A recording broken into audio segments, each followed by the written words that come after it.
오늘은 구원의 서정 세 번째 시간인 회심입니다. 제 영상 동영상 회심을 참조하면은 기본적 지식에 아마 도움이 될 겁니다. 누가복음 22장 30절 볼까요? 그러나 내가 너희를 위하여 내 믿음이 떨어지지 않기를 기도하였노니 너를 돌이킨 후에 내 형제를 굳게 하라. 구원의 서정에서 동시 발생적으로 일어나는 소명, 중생, 회심, 칭의, 양자 가운데 이 회심은 소명과 중성의 필연적 결과예요. 또 칭의와 양자의 또 절대적 근거가 되고, 구원의 서정에서 이 회심은 성화와 함께 인간의 의지를 경유해 일어나는 사건입니다. 또 즉각적으로 인지할 수 있는 가장 또 체험적 사건이기도 해요. 그러나 다른 사건은 전적으로 하나님의 일방적 사역입니다. 여러분, 우리는 반복적인 죄로 회개할 수밖에 없어요. 근데 오늘은 그런 반복적 회개가 아니라 단회적 회심을 다루고자 합니다. 그러니까 회심과 회개는 다릅니다. 그 회심은 두 요소를 내포하는데 믿음과 회개예요. 그러니까 하나님과 관계가 단절돼 자신의 시작과 끝도 모른 채 세상을 사는 인생은 본능적으로 자기 집착이 강할 수밖에 없어요. 그건 이기주의적인 사람이 되는 거죠. 그러니까 하나님의 이 구원과 심판을 믿고 또 자기 부인하는 이 회심은 인간의 의지나 결단으로는 절대 불가능한 성령의 역사입니다. 의심 많고 완악한 인간이 그리스도를 믿고 또 스스로 믿어지는 이 기적이 그 사실을 증명하는 거예요. 그럼 회심이란 뭘까? 보면은 이 산년적 의미는 그 마음을 돌이켜 고친다는 뜻입니다. 그러나 성경적 의미로 이 회심이란 성령의 역사에 의해 죄인이 모든 죄를 뉘우치고 예수 그리스도께 돌아가는 걸 의미해요. 그 성경은 회심을 어떻게 묘사하나 한번 볼까요? 그 과거에 제약된 행실을 뉘우치는 걸 묘사합니다. 출애굽기 32장 14절에 여호와께서 뜻을 돌이키사, 이 돌이키사 히브리어는 나함이에요. 후회하다, 회개한 뜻을 가집니다. 또 사도행전 8장 22절에 그러므로 너희 이 악함을 회개하고, 이 회개하고는 헬라어로 메타노예요. 그러니까 뉘우치다, 회개하다는 뜻을 가집니다. 그러니까 과거에 제약된 행실을 정리하고 하나님의 가르침을 받아들이는 걸 묘사해요. 또 다른 묘사를 볼까요? 또 다른 그 회심의 이사야 6장 10절. 이 사람의 마음을 둔하게 하며 그들의 귀가 막히고 그들의 눈이 감기게 하라. 염려하건대 그들의 눈으로 보고 귀로 듣고 마음으로 깨닫고 다시 돌아오다는 이 뜻을 지닌 히브리어 슈브. 또 누가복음 22절 32절. 그러나 내가 너희를 위하여 내 믿음이 떨어지지 않기를 기도하였노니 너는 돌이킨 후. 돌이키다는 헬라어로 에피스트레포입니다. 되돌아서다, 개종하다는 뜻을 갖고 있어요. 그러니까 예수님은 자신이 체포된 후에 스승을 세 번이나 부인하는 이 처절한 경험을 하게 될 베드로를 위해서 또 기도하심으로 그를 회개한 후에 오히려 그를 통해 다른 제자들의 믿음을 돌아보게 하신 거예요. 그게 누가복음 22절 32절의 말씀이에요. 여러분, 성경은 구원에 이를 수 있는 이루는 어떤 그 필수 요소인 회심을 설명하면서 죄에 대해 뉘우치는 마음을 가질 뿐만 아니라 죄에서 적극적으로 되돌아와 하나님께 나아감을 또 강조하고 있습니다. 리턴이에요. 여러분, 회심이 반드시 포함해야 할 두 가지 요소가 있어요. 그게 믿음과 회개입니다. 그러니까 회심과 회개를 자꾸 말을 그 동시 사용하는 거는 회심 안에 믿음과 회개가 같이 있기 때문에 용어를 그렇게 동일하게 사용하는 거예요. 우리 마가복음 1장 15절 이르시되 때가 찼고 하나님의 나라가 가까이 왔으니 회개하고 복음을 믿으라 하시더라. 그러니까 하나는 하나님께로 향하는 믿음입니다. 또 하나는 죄로부터 돌아서는 회개예요. 그렇다면 회심의 두 요소인 믿음과 회개는 각각 다른 걸까요? 그렇지 않아요. 믿음과 회개는 동전의 양면과 같습니다. 그러니까 내용적으로는 구별이 돼요. 그러나 서로 다른 것으로 분리되진 않아요. 그러니까 믿음은 죄에서 돌아선 사람이 예수의 믿음을 받고 또 예수 그리스도를 구세주로 영접하는 겁니다. 회개는 하나님을 부인하며 죄 가운데 살아온 사람이 과거의 잘못된 행실을 뉘우치고 180도 돌아서는 겁니다. 그러니까 믿음은 현재와 미래의 삶을 반영하는 거라면 회개는 과거의 행실을 반영하는 거예요. 우리 마태복음 21장 32절 너희는 이것을 보고도 끝내 뉘우쳐 믿지 아니하였도다. 이 뉘우치다는 그 헬라어로 메타멜로마입니다. 회개하다 후회하다 뜻이에요. 그러니까 믿음과 회개는 공존합니다. 그러니까 상호간에 영향을 줘요. 그러니까 믿음은 회개를 가능하게 만들고 회개는 또 믿음을 온전케 만들어줘요. 하나님을 모르는 사람이 자신의 불신앙을 회개할 수 없어요. 마찬가지로 죄악된 행실을 회개하지 않는 사람이 하나님을 바르게 또 믿을 수도 없습니다. 그래서 우리는 매일 짓는 이 자범죄의 회개와 구원의 회심을 구별해야 하는 겁니다. 여러분 회심이 거듭난 죄인이 하나님을 향해 결정적으로 돌이키는 단회적 사건이라면 회개는 그 후로 지속적으로 성도의 삶 전체에 걸쳐 일어나는 성화의 도구예요. 그래서 회심은 sin, 회개는 sins가 되는 거예요. 그러니까 중생한 그리스도인이 한순간에 완전한 그리스도인이 되는 것이 아니라 지속적인 회개의 은혜를 주신 겁니다. 여러분 회개는 믿음의 결과이고 복음을 수용할 때 일어나요. 그러니까 회개보다 믿음이 우선적인 것은 하나님의 은혜를 인식하게 되면 하나님께 속했다는 것을 느끼게 되는 걸 의미합니다. 그러니까 하나님에 속했다는 것은 또 예수의 믿음을 선물로 받았다는 의미예요. 하나님께 향한 이 전적인 이 회심인 회개는 옛사람을 죽이면서 성령을 따라 사는 삶입니다. 그러니까 하나님께 향한다는 의미는 심령의 변화를 의미하고 또 하나님에 대한 경건이라 할 때 그 경외와 사랑을 의미하는 거예요. 그 회심은 죄를 억제해 그리스도를 믿는 믿음의 삶을 살아가는 것까지 포함합니다. 그래서 믿음과 회개는 동반자를 할 수 있어요. 죄를 억제하는 것은 그리스도의 죽으심과 관련을 맺게 되고 또 영이 사는 것은 영이라면 심령을 얘기를 하는 겁니다. 그리스도의 부활과 관련을 맺고 있어요. 그러니까 신앙인들이 성화된다고 해서 죄 없는 완전성을 추구하는 건 결코 아니에요. 죄의 경향성은 여전히 우리 안에 거합니다.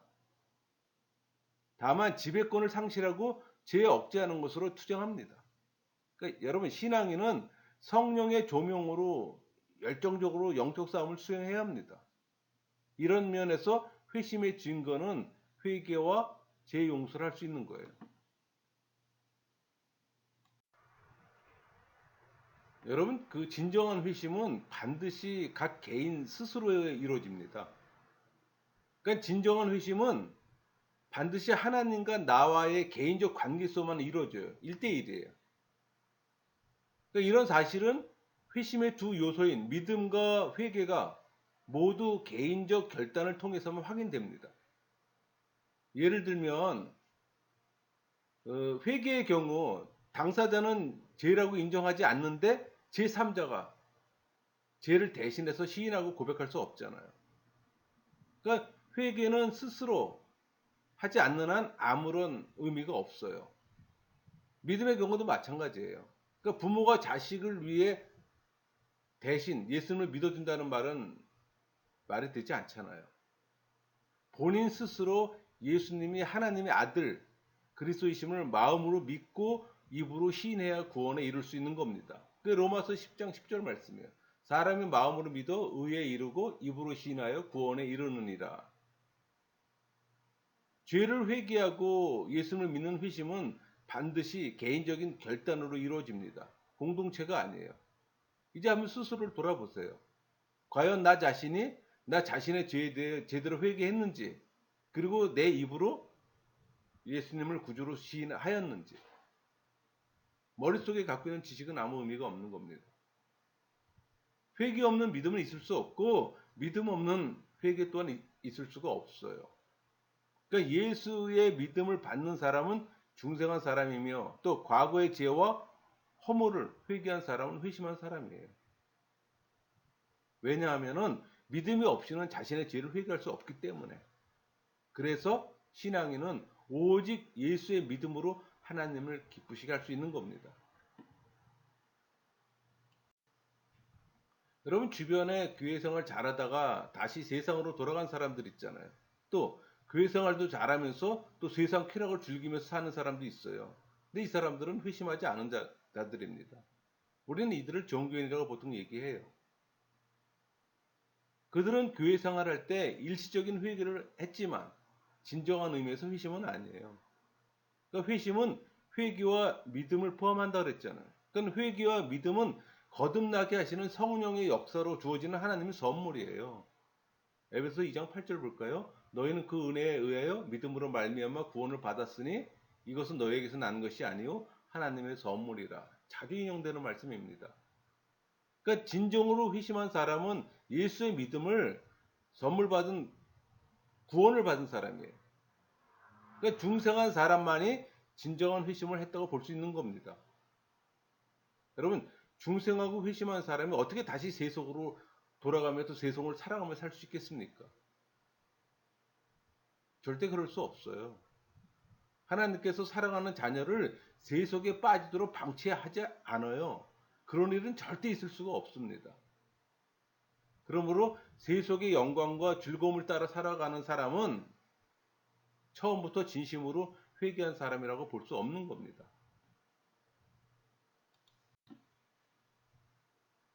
어떤 사람 그런 질문이에요. 회심한 사람은 다시 죄를 범하지 않습니까? 질문해요. 아니요. 회심한 사람이라도 부족한 믿음과 악한 환경 때문에 죄를 범할 수 있어요. 그러나 되풀이하지 않습니다. 실제로 자신의 삶을 돌이켜볼 때 이러한 사실을 지인하지 않을 수 없습니다. 여러분 인간은 회심한 후에도 그 이전과 다름없는 여전히 제약된 세 속에서 육신의 욕망을 품으며 살아갑니다. 그러니까 회심했다고 해서 뭐 육신의 어떤 욕망이 사라지거나 생활 환경이 천국처럼 바뀌는 건 아닙니다. 육신의 욕심을 죽이고 성령을 따라 살면 죄를 이겨낼 수 있지만 방심하게 되면 욕망의 시험에 빠져 쉽게 범죄하기 쉽습니다. 그러니까 믿음이 성숙하지 못한 사람이라면 그럴 가능성은 얼마든지 있어요. 그래서 항상 죄를 멀리하라는 겁니다. 에스겔서 36장 31절 볼까요? 그때 너희가 너희 악한 길과 좋지 못한 행위를 기억하고 너희 모든 죄악과 가증한 일로 말미암아 스스로 믿게 보이리라. 그러니까 회심한 사람은 행한 악에 대해 혐오하게 되고 죄를 버립니다. 그게 회심한 자의 모습이에요. 이런 질문들을 해요. 회심한 후에 다시 죄를 범하면 불신자와 다를 바 없지 않습니까? 그렇지 않아요. 비록 회심한 자가 죄를 범할지라도 신앙인과 종교인의 삶은 근본적으로 다릅니다. 종교인은 세속을 사랑해요. 그러니까 인생 방향과 목표가 욕망과 세속을 추구하는 것에 초점 맞춰져 있어요. 또 그들은 잘못을 지적해도 남들도 다 그렇게 살아. 그렇게 핑계대며 죄된 삶을 회개하지 않고 자기 뜻대로 살아갑니다. 반면에 신앙인은 죄된 길에서 돌이킵니다. 또 천국을 바라보며 자기 생각보다 하나님의 뜻과 계획에 따라 삽니다. 비록 유혹을 이기지 못하고 연약한 죄 가운데 빠진다 할지라도 그 죄를 회개하고 하나님께 도움을 구해요. 물론 어느 시점에서 이 삶의 한 단면을 딱 자르고 보면은 신앙인과 종교인 모두 죄를 범한 자로서 차이가 없는 것처럼 보여요.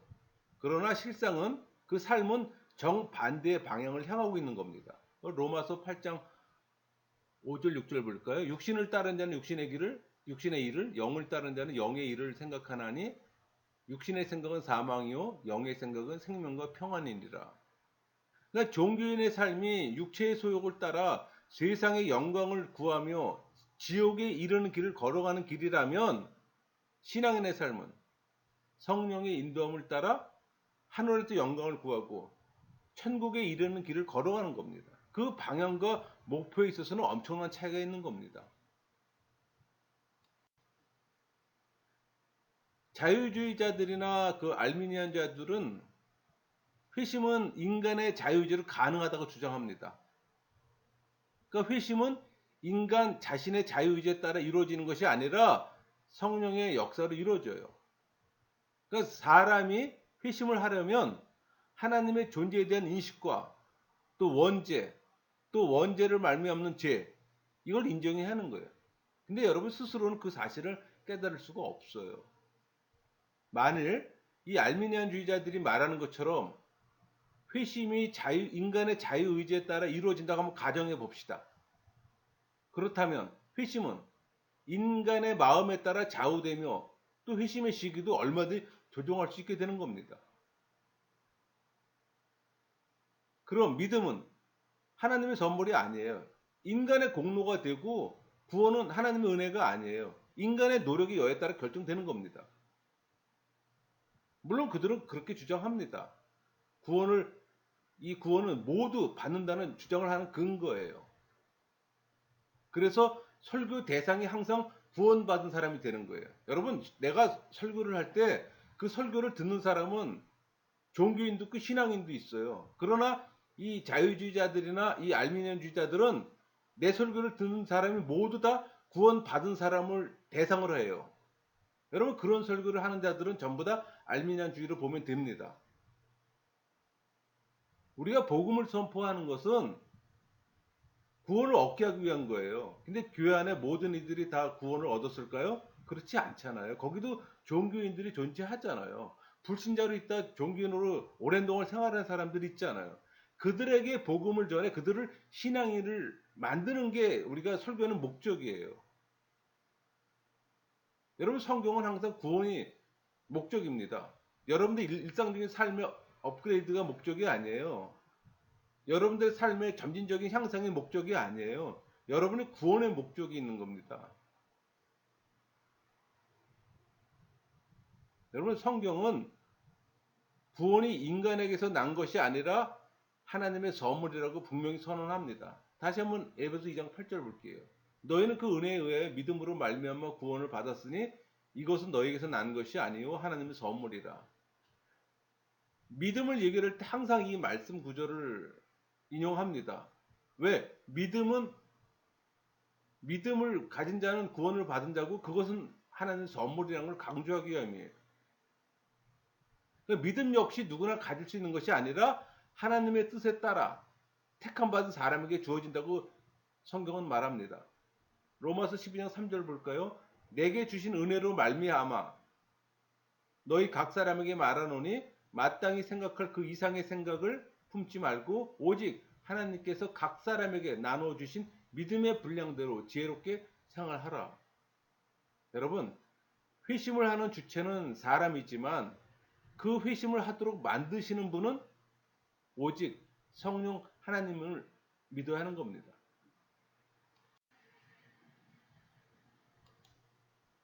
회심이 성령의 역사로 이루어진다면 인간의 협력은 필요 없지 않습니까?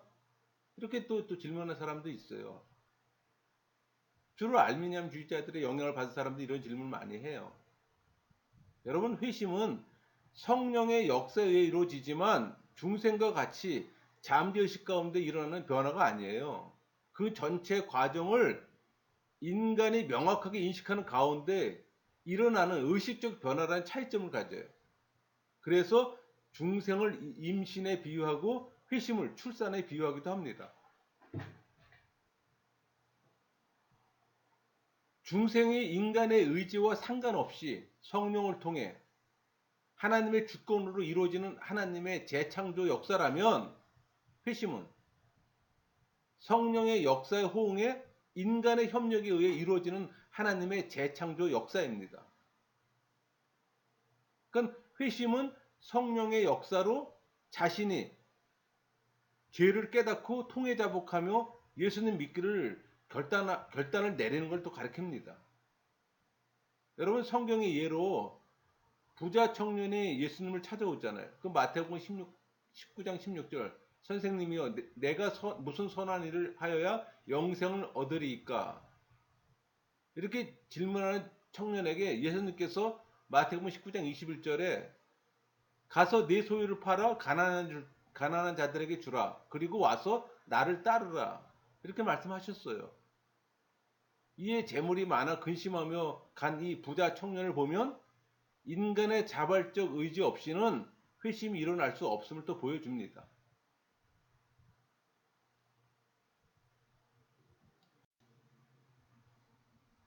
성령의 역사로 우리에게 회개와 믿음의 어떤 기회가 주어진다면 이를 적극적으로 받아들이는 이 자발적 자세가 중요합니다. 하나님께서 여러분을 구원으로 초대하는데 여러분이 거부한다면 통탄할 일이죠. 회심은 인간의 의지에만 나타나는 변화일까요? 아닙니다. 회심은 인간 영혼에 걸쳐서 나타나는 총체적인 변화예요. 즉, 죄인이 자신의 죄된 행동에 대한 분명한 자각과 통회자복하는 그 과정을 통해 회심을 하게 되는 겁니다. 만일 누구든지 잘못을 저지르고 그 행실이 제약된 것인지를 모른다면 아마 뉘우치지 않을 겁니다. 그러므로 이 죄를 인식하고 깨닫는 것은 회심의 출발이에요. 그러나 죄를 깨닫는 것만으로 회개가 되질 않아요. 그 죄를 미워하고 또 자신의 잘못된 행실을 슬퍼하는 이 상한 심령과 근심하는 마음이 회심을 가능하게 만듭니다.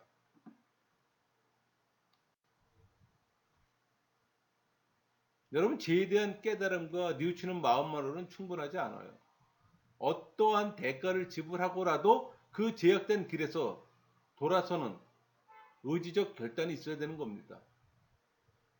죄인 줄 알고 슬퍼하면서도 의지력이 부족해 죄에서 돌아서지 않는다면 회심은 결단코 이루어질 수 없어요.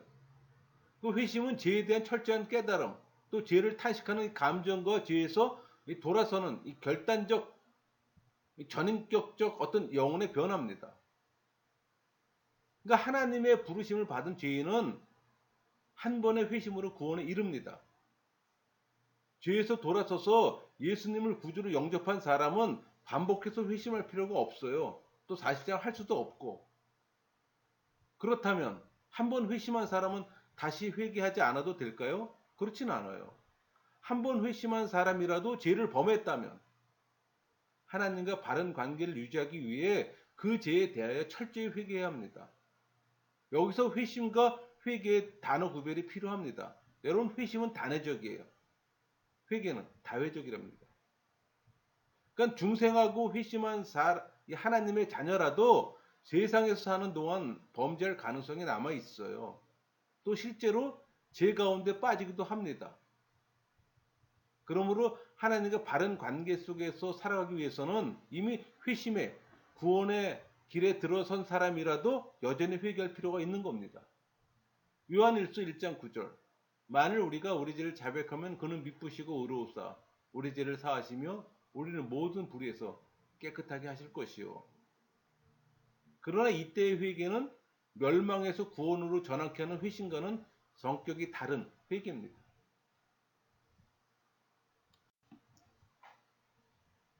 여러분, 진정한 회심이란 세상으로부터 하나님께로 완전히 방향을 바꾸는 겁니다.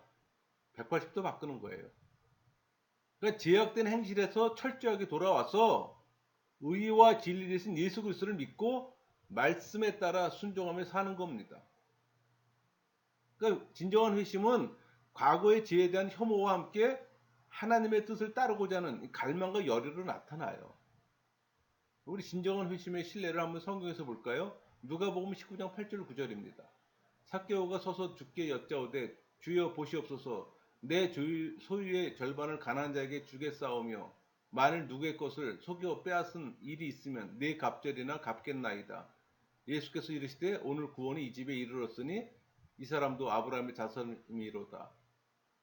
여러분의 소유 절반을 가난한 자에게 줄 수 있습니까? 또 네 갑절이나 갚을 수가 있어요? 어렵지 않아요. 또 구약의 대표적 인물로는 엘리사에게 나병을 고침받은 아람의 그 나아만 장군을 들 수가 있어요. 그는 그 고침을 받고 나서 우리 열왕기하 5장 15절 볼까요? 내가 이제 이스라엘 외에는 온 천하에 신이 없는 줄을 아나이다.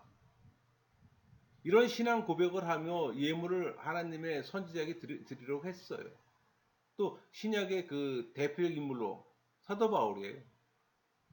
그리스도를 믿는 무리를 붙잡아 옥에 가두려던 이 사울은 다메섹 도상에서 부활하신 예수님을 만나 회심하잖아.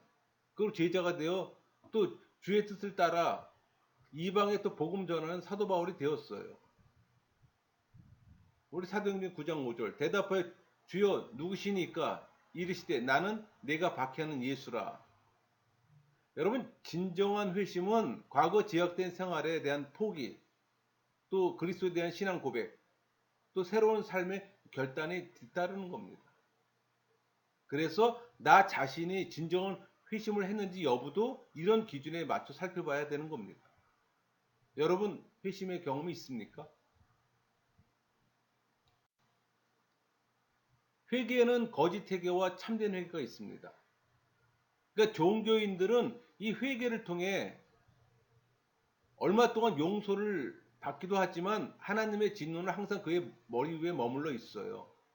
이 거짓 회개의 용서는 종교를 위해서가 아니라 모든 사람에게 하나의 경계로 삼기 위한 겁니다. 우리 열왕기상 21장 27절 29절 볼까요? 아합이 이 모든 말씀을 들을 때 그의 옷을 찢고 굵은 배로 몸을 동이고 금식하고 굵은 배에 누우며 또 풀이 죽어 다니더라.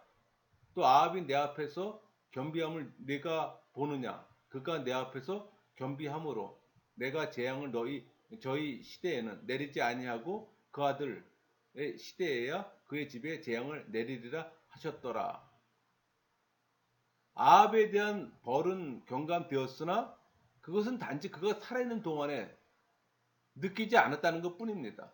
그에게 어떤 유익이 있었나요? 없었어요.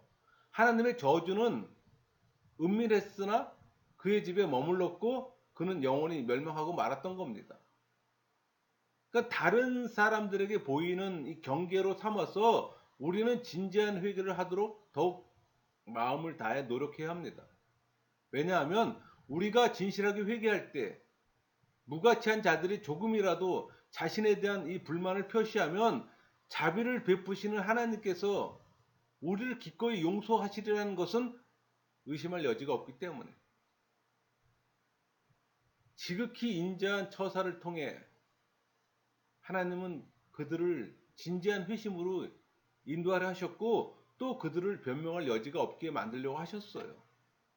그렇지만 하나님은 일시징벌을 중지하심으로써 이 항구적인 법으로 자신을 속박하시는 것이 아니고 때때로 종교인들에 대해 더 엄격한 태도를 취하시며 또 벌을 배가하셨어요.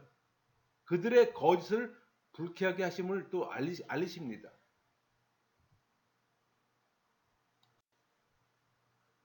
여러분 회심에는 순간적 회심과 점진적 회심이 있어요. 그러나 중생은 단시간에 이루어집니다. 회심은 순간적으로 이루어지기도 하고 어느 정도 시간을 거쳐서 점진적으로 이루어지기도 해요. 그게 차이입니다. 그러니까 순간적 회심은 하나님의 특별한 뜻이 있는 사람이나 또 인생의 위기에 직면한 사람에게 찾아볼 수가 있어요. 그러니까 이들은 어느 날 갑자기 죄를 회개하고 예수님을 믿는 자들입니다. 뭐 사도 바울이나 빌립보 간수 그런 예예요.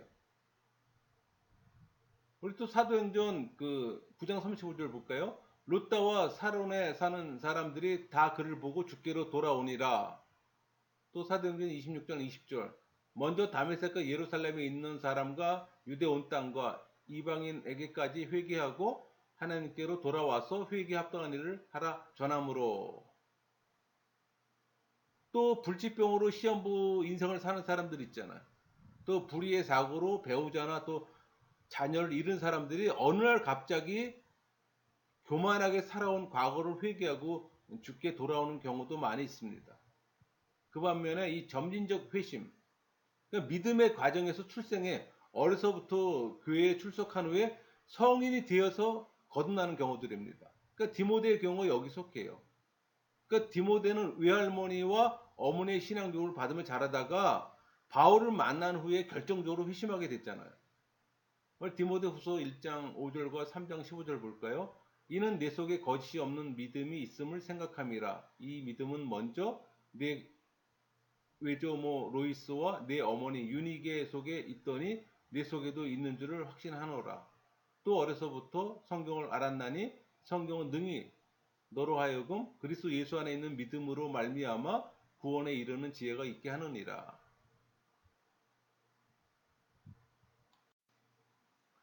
혹시 여러분 중에 회심의 확신이 없다면, 그러니까 다른 말로 성령 세례를 받지 못했다면, 누가복음 11장 13절 보세요.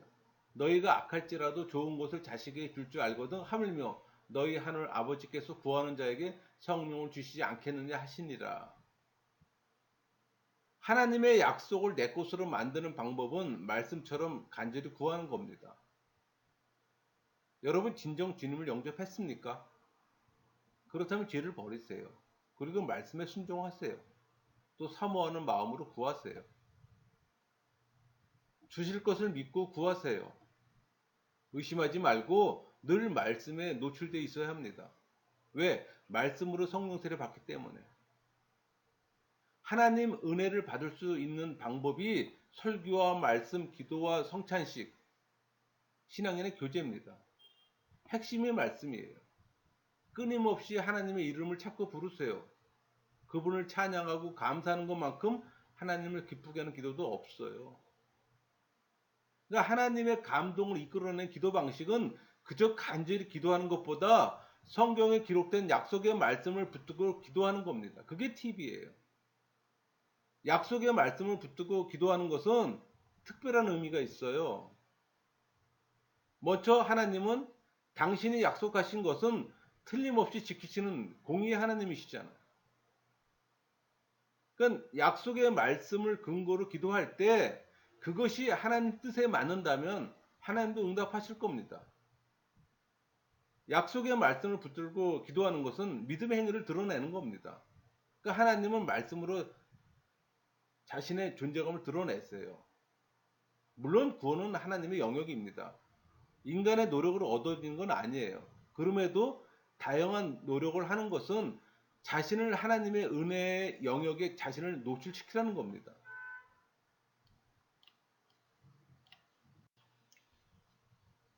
여러분, 그 말씀이 선포되는 곳에서 성령이 역사하시면 중생은 즉시 일어납니다. 이 말씀과 성령은 항상 같이 역사하세요.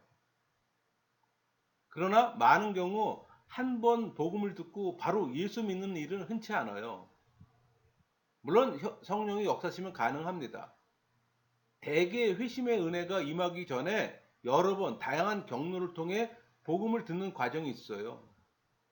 그 하나님의 섭리 가운데 택하신 백성이 복음을 듣게 하고 또 다른 때보다 더 겸손하게 복음의 귀를 기울일 수 있게 합니다. 여러분 영혼 구원은 절대적이잖아요. 근데 그 구원의 대상은 소수입니다. 그런데 손 놓고 있을 겁니까? 설교에 노출되거나 간절한 기도이건 또 율법의 가르침을 받든 최선을 다하세요. 그 다음은 하나님께 맡기시고. 여러분 전부 구원을 확신합니까? 교회 안의 상당수는 종교인이라는 사실을 기억하세요. 구원에 대한 근심이 없습니까?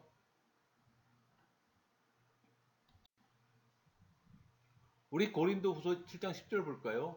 하나님의 뜻대로 하는 근심은 후회할 것이 없는 구원에 이르게 하는 회개를 이루는 것이요 세상 근심은 사망을 이루는 것이니라. 사도 바울은 두 종류의 근심과 결과를 대조시켜 설명합니다. 그러니까 하나님의 뜻대로 하는 근심은 자기의 행위가 하나님의 판단에 합당한가를 생각해 자기의 잘못을 진정으로 뉘우치고 돌이키는 데 나아가는 근심이에요, 여러분. 이 근심이 죄에 대한 근심입니다. 하나님의 은총을 저버리는 행위에 대한 근심이라고 해서 신령한 근심이라고 보통 말합니다. 반면에 세상 근심은 자기를 정당화시키기 위해 애쓰는 근심이에요. 이 근심의 결과는 낙담하고 좌절에 빠져 자기 파괴적인 상황으로 발전합니다. 여러분, 이 두 종류의 근심에 대한 성경의 예를 들어보면 그 하나님의 뜻대로 하는 근심이 얘가 다윗입니다. 우리아의 아내를 범한 다윗, 자기 죄를 뉘우치고 회개하였기에 하나님으로부터 죄사함을 받았어요. 우리 세상 근심, 가룟 유다와 베드로입니다. 유다는 예수님을 배반하기 전에 회개할 기회가 있었습니다. 그러나 끝까지 타락했어요. 우리 마태복음 26장 24절. 인자는 자기에 대하여 기록된 대로 가거니와 인자를 파는 그 사람에게는 화가 있으리로다. 그 사람은 차라리 태어나지 아니하였더라면 제게 좋을 뻔하였느니라. 반면에 베드로는 예수님을 3번 부인한 후에 통곡하며 회개했습니다. 우리 마태복음 26장 75절. 이에 베드로가 예수의 말씀에 다굴기 전에 내가 3번 나를 부인하리라 하심이 생각나서 밖에 나가서 심히 통곡하니라. 여러분, 이 고린도후서에서 그 고린도 교인들은 이 후자에 해당합니다. 바울의 편지를 받고 회개했어요. 그래서 거짓 사도들로부터 돌아서서 하나님께로 향했어요. 이 고린도후서는 바울의 준엄한 편지입니다. 거기에 응답한 그들은 결과적으로 영적 사막을 낳는 죄의 길을 피할 수 있게 된 겁니다. 여러분은 어디에 해당할까요? 한번 스스로 점검해 보세요. 진정 죄로 심히 통곡한 체험이 있는지. 여러분, 교회사를 보면 믿음의 선진들이 그 죄로 심히 통곡하는 체험은 일반적인 모습이에요. 여러분, 체험은 객관적으로 인식할 수가 있어야 합니다. 여러분, 구원은 여러분 삶에서 최고의 가치를 가진 관심사잖아요. 말씀을 정리할게요. 여러분은 회심한 그리스도인입니까? 죄에 대한 강한 거부감을 갖고 있습니까? 아님, 과거에 제약된 행실을 정리하고 하나님이 원하시는 경건한 삶을 살고 있습니까? 아님, 죄에 대한 통해 자복의 경험이 있습니까? 왜 이런 질문하냐고요? 구원은 죄의 인식이 출발점이기 때문에 회심의 과정 없이 하나님의 나라에 들어갈 수 있는 자는 없어요. 여러분, 회심엔 차별이 없어요. 우리 요한복음 3장 3절 볼까요? 예수께서 대답하여 이르시되 진실로 진실로 네게 이르노니 사람이 거듭나지 아니하면 하나님의 나라를 볼 수 없느니라. 예수님은 분명히 거듭나지 아니하면 하나님의 나라를 볼 수 없다고 말씀하셨어요. 회심이 없다면